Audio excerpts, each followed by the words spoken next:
11, a community steps up to help send a family to Disney World. That's right. We first introduced you to Linda Young, a grandmother fighting stage 4 lung cancer while raising her 3 grandchildren. Andrew Lothholm with the generous show of support in Fort Pierce tonight.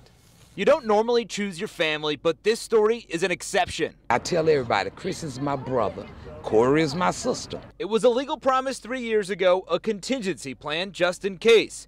Chris Gamble has been Linda's supervisor at the Fairwinds Golf Course in St. Lucie County for 20 years.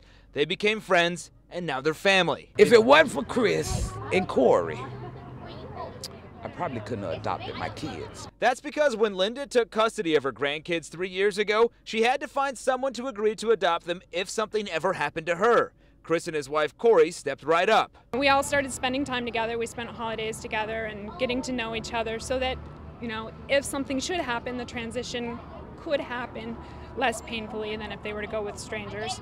2 months later, Linda was diagnosed with an aggressive form of lung cancer. My baby wanted to go to Disney World, and we wanted this to come true, that he go to Disney World. So if anything happened to me, he could say, I enjoyed Disney World with my grandma. Enter Big Apple Pizza here in Fort Pierce. They hosted a fundraiser here to make sure Disney would happen. Linda, as she always does, smiling and dancing all the way to Main Street, USA. I'm gonna whoop this. I'm not gonna let it get the best of me.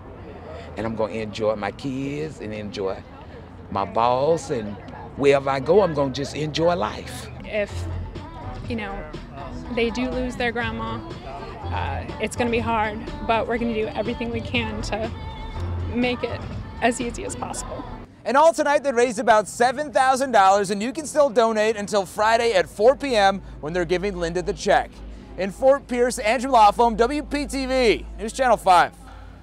When you need to be reminded about the good in our community, look no farther than that story. Absolutely. And I hope they have a great time. It's going to be a wonderful trip.